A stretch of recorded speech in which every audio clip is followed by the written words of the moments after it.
Onam examining അടുത്ത് കഴിഞ്ഞു. അപ്പോൾ ബിസിനസ് സ്റ്റഡീസിനെ സംബന്ധിച്ചിടത്തോളം 5 ചാപ്റ്റേഴ്സാണ് നിങ്ങൾക്ക് എക്സാമിന് പഠിക്കാനായിട്ടുള്ളത്. First chapter nature and purpose of management, second ചാപ്റ്ററിലോട്ട് നമ്മൾ വരുന്ന സമയത്ത് principles of management, then business environment, planning, organising. അപ്പം എല്ലാ ചാപ്റ്റേഴ്സും ഒരുപോലെയല്ല പഠിക്കേണ്ടത്. ചാപ്റ്റേഴ്സിന് വെയിറ്റേജ് ഉണ്ട്. അപ്പോൾ വെയിറ്റേജ് കൂടിയ ചാപ്റ്റേഴ്സിൽ നിന്നായിരിക്കും എന്തായാലും എക്സാമിന് കൂടുതൽ ക്വസ്റ്റ്യൻസ് വരും. അപ്പോൾ ഇതിൽ ഏറ്റവും ഇമ്പോർട്ടൻ്റ് ആയിട്ടുള്ള ചാപ്റ്റേഴ്സ് ഏതാണ്? 2 ചാപ്റ്ററാണ് ഏറ്റവും കൂടുതൽ ഇമ്പോർട്ടൻ്റ് ആയിട്ടുള്ളത്. ഒന്ന് നമ്മുടെ ഓർഗനൈസിങ് എന്ന് പറയുന്ന ചാപ്റ്ററും രണ്ടാമത്തെ പ്രിൻസിപ്പിൾസ് ഓഫ് മാനേജ്മെന്റ് എന്ന് പറയുന്ന ചാപ്റ്ററും. കൂടുതലും എസ്സേ ക്വസ്റ്റ്യൻസ് ഈ 2 ചാപ്റ്ററിൽ നിന്നാണ് വരാറായിട്ടുള്ളത്.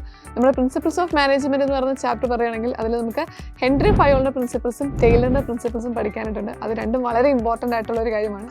ഓർഗനൈസിങ്ങിലോട്ട് വരുന്ന സമയത്ത് നമുക്ക് ഡിവിഷണൽ സ്ട്രക്ചറും ഫങ്ഷണൽ സ്ട്രക്ചറും പഠിക്കാനുണ്ട്. ഫോർമൽ ആൻഡ് ഇൻഫോർമൽ ഓർഗനൈസേഷൻസിനെ കുറിച്ച് പഠിക്കാനുണ്ട്. അപ്പോൾ ഈ ചോദ്യങ്ങൾ വളരെ ഇമ്പോർട്ടൻ്റ് ആണ്. അപ്പം എല്ലാ ചാപ്റ്ററും പഠിക്കുന്ന സമയത്ത് ഈ 2 ചാപ്റ്ററിനും കുറച്ചുകൂടി ഒരു ഇമ്പോർട്ടൻസ് കൊടുത്ത് തന്നെ പഠിക്കുക. കാരണം വെയിറ്റേജ് കൂടിയ 2 ചാപ്റ്റേഴ്സ് ഇതാണ്. ക്വസ്റ്റ്യൻസ് കൂടുതൽ വരാറുള്ളത് ഈ 2 ചാപ്റ്ററിൽ നിന്ന്. പിന്നെ ക്വസ്റ്റ്യൻസ് വരാറുള്ളത് നമ്മുടെ first chapter nature and purpose of മാനേജ്മെന്റും അതുപോലെ പ്ലാനിങ്. ഈ ഒരു ചാപ്റ്റർ ഇത് 4 മാർക്ക് ക്വസ്റ്റ്യൻസ് ഒക്കെ കൂടുതലും ചോദിച്ചു കാണുന്നത് ഈ ഒരു ചാപ്റ്ററിൽ തന്നെയാണ്. പിന്നെ വരുന്നത് നമ്മുടെ ബിസിനസ് എൻവയോൺമെന്റ് ആണ്. ബിസിനസ് എൻവയോൺമെന്റ് എന്ന് പറയുന്ന ചാപ്റ്ററോട്ട് വരുമ്പോൾ ഡയമെൻഷൻസ് ഓഫ് ബിസിനസ് എൻവയോൺമെന്റ് നമുക്ക് പഠിക്കാനുണ്ട്.